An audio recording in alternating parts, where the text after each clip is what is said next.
Hello guys, तो आज है इंग्लिश स्पीकिंग का डे 126 और आज के इस वीडियो में मैं आप लोगों को बताने वाला हूँ use of as if and as though. Guys, इसकी हिंदी होती है मानो, मानो की, जैसे, जैसे कि।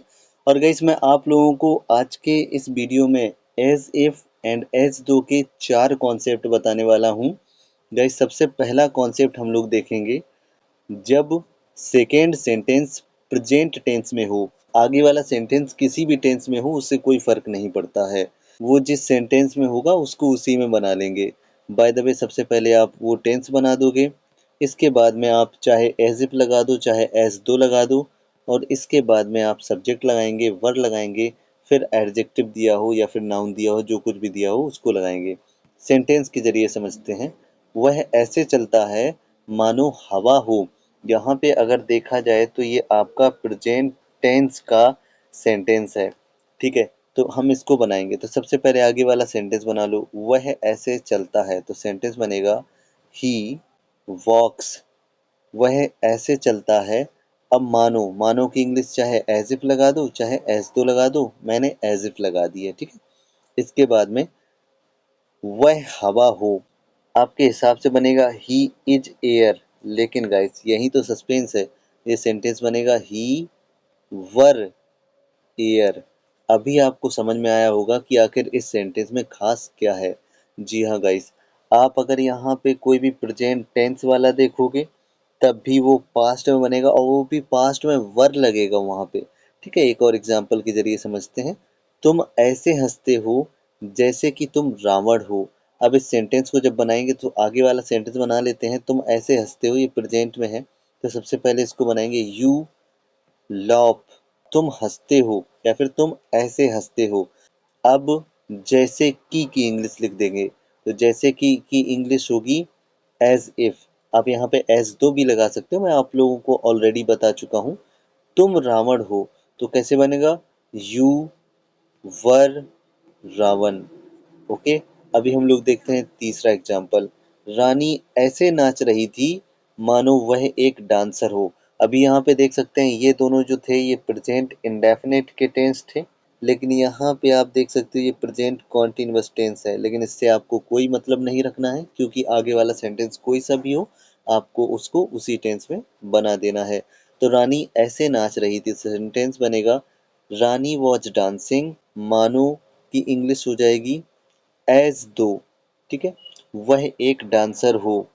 इसको बनाएंगे तो सी वर अ डांसर। हमेशा याद रखिएगा कि इस प्रकार के जो सेंटेंस होते हैं उनमें अगर यहाँ पे ये प्रेजेंट टेंस में दिया हुआ है तब भी ये पास्ट टेंस में बनेगा। पास्ट टेंस में बनेगा तो बनेगा, लेकिन साथ में यहाँ पे एक चीज का ख्याल रखना कि यहाँ पे वॉज नहीं, सिर्फ और सिर्फ वर लगेगा।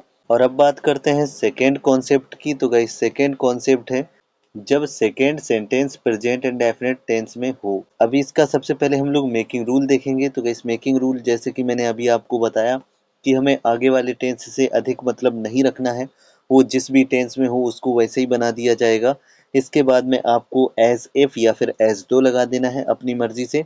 और इसके बाद में ये वाला जो सेंटेंस आप बनाओगे जो पीछे साइड में प्रेजेंट इंडेफिनिट में लिखा होगा, गाइस उसको आप या तो वुड और वर्ब का फर्स्ट फॉर्म से बनाइएगा, या फिर आप सब्जेक्ट वर्ब का सेकेंड फॉर्म ऑब्जेक्ट यानी कि पास्ट इंडेफिनिट टेंस से बनाइएगा। एग्जाम्पल के जरिए समझेंगे। तो गाइस, पहला सेंटेंस यहाँ पे दिया हुआ है, वह ऐसे इंग्लिश बोलती है मानो वह अमेरिका में रहती हो। अब यहाँ पे देखो, मैंने अभी आप लोगों को बताया जो कॉन्सेप्ट है वो ये है कि जब पीछे वाला जो सेंटेंस है वो प्रेजेंट इंडेफिनिट में हो। और अभी आप देख सकते हैं ये प्रेजेंट इंडेफिनिट है।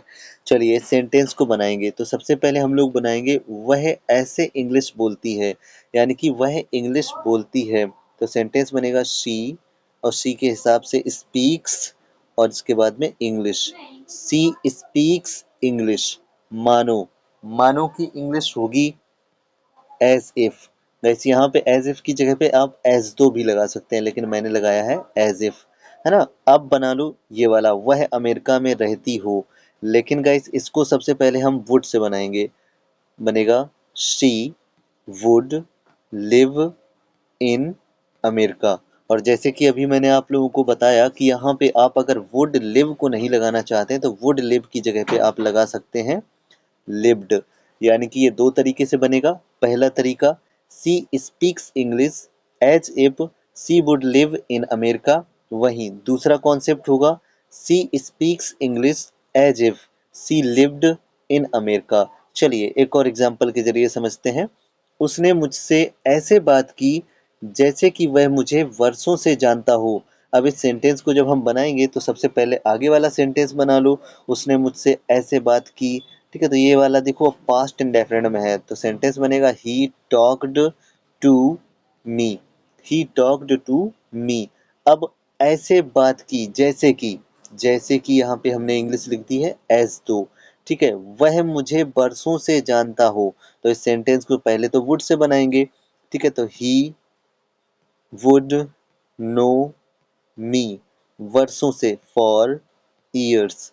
ही would know me for years. लेकिन जैसे कि मैंने अभी बताया आपको कि वुड नो की जगह पे आप और क्या लगा सकते हो, वर्ब का सेकेंड फॉर्म यानी कि न्यू। तो ये भी दो तरीके से आपका बन गया। जैसे पहला तरीका है ही talked me as though he would know me for years, और दूसरा वाला तरीका he talked me as though he knew me for years. Okay, अभी हम लोग देखते हैं इसी का थर्ड यूज। मुझे ऐसा लगता है जैसे कि तुम कोचिंग पढ़ाते हो, तो आगे वाला सेंटेंस जो है फिर से प्रेजेंट इंडेफिनिट में है, तो इसको बना लो। मुझे ऐसा लगता है, तो ये सीम्स से बनेगा इट सीम्स मी। मुझे ऐसा लगता है जैसे कि एज इफ तुम कोचिंग पढ़ाते हो, तो आपको ऑलरेडी बता चुका हूँ। वुड और वर्ब का फर्स्ट फॉर्म से बनाइए तो बनेगा यू वुड टीच कोचिंग, और वहीं वुड टीच की जगह पर सिर्फ और सिर्फ सेकेंड फॉर्म का यूज करेंगे यानी कि taught. It seems me as if you would teach coaching. वहीं दूसरा तरीका, it seems me as if you taught coaching. Guys, उम्मीद है कि वीडियो आपको पसंद आ रहा होगा। अगर आपको वीडियो पसंद आ रहा है तो आप वीडियो को लाइक कर दीजिए, चैनल को सब्सक्राइब कर लीजिए। और गाइस, अभी हम लोग आ चुके हैं अपने थर्ड कॉन्सेप्ट पर। तो गाइस, थर्ड कॉन्सेप्ट है जब सेकेंड सेंटेंस प्रेजेंट कॉन्टिन्यूअस में हो। जब सेकेंड वाला जो सेंटेंस होगा वो प्रेजेंट कॉन्टिन्यूअस में होगा, तब कैसे बनेगा। गाइस, इसका हम लोग मेकिंग रूल नहीं देखते हैं, डायरेक्ट सेंटेंस देखते हैं।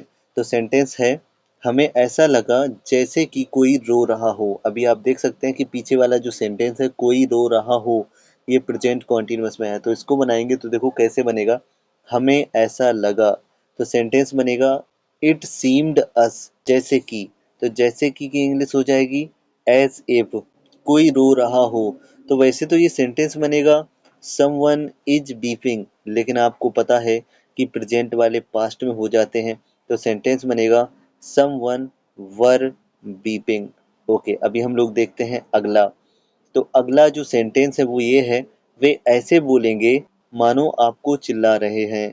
तो इस सेंटेंस को बनाएंगे तो बनेगा वे ऐसे बोलेंगे फ्यूचर इंडेफिनिट में, दे विल स्पीक, मानो, मानो की इंग्लिश एज दो आपको चिल्ला रहे हैं।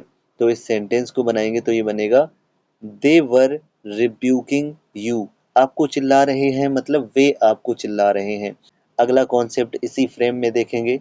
तो गाइस, चौथा कॉन्सेप्ट है जब second sentence present perfect tense में हो। गाइस, इसका भी डायरेक्ट सेंटेंस ही देखेंगे। तो सेंटेंस है तुम ऐसे दिखते हो मानो तुम्हारा कुछ खो गया हो। तो इस सेंटेंस को बनाएंगे तो ये बनेगा तुम ऐसे दिखते हो, यू लुक एज इफ तुम्हारा कुछ खो गया हो, यानी कि तुमने कुछ खो दिया है। तो ये दिया है, खाया है, पिया है, ये वाले तो प्रेजेंट परफेक्ट के हुए ना, तो इसको बनाएंगे यू हैड लॉस्ट समथिंग। अब आप सोच रहे होगे कि यहाँ पे यू हैव लगना चाहिए, तो पिछले रूल्स को याद करो कि वहां पे पास्ट में बन रहे थे तो यहाँ पे हैड लगेगा। ठीक है, एक और एग्जांपल देखते हैं। वह ऐसा लग रहा है जैसे कि उसने एक महीने से ना नहाया हो। तो आगे वाला सेंटेंस जो है वो प्रेजेंट कॉन्टिन्यूअस में है और पीछे वाला जो है प्रेजेंट परफेक्ट में है, लेकिन आपको पता है भले ही प्रेजेंट परफेक्ट में है लेकिन बनेगा पास्ट परफेक्ट में। चलिए इसको बना लेते हैं। ही इज लुकिंग, वह ऐसा लग रहा है जैसे कि, तो जैसे कि इंग्लिश यहाँ पे चाहे एज इफ लिख दो या फिर एज दो लिख दो, तो मैंने यहाँ पे एज दो लिख दी है। अब लास्ट वाला जो सेंटेंस है इसको बना लो, he had not bathed for a month. Guess उम्मीद है कि आपको सारा कॉन्सेप्ट समझ में आया होगा। अगर आपने अभी तक वीडियो को लाइक नहीं किया है तो वीडियो को लाइक कर दीजिए, और अगर आपको इसी प्रकार के कॉन्सेप्ट चाहिए तो चैनल को सब्सक्राइब भी कर लीजिए। गैस किसी भी प्रकार का आपको डाउट हो तो आप कमेंट में ज़रूर बताइएगा, मैं तुरंत रिप्लाई करूंगा। मिलते हैं नेक्स्ट वीडियो में, तब तक के लिए बाय, टेक केयर।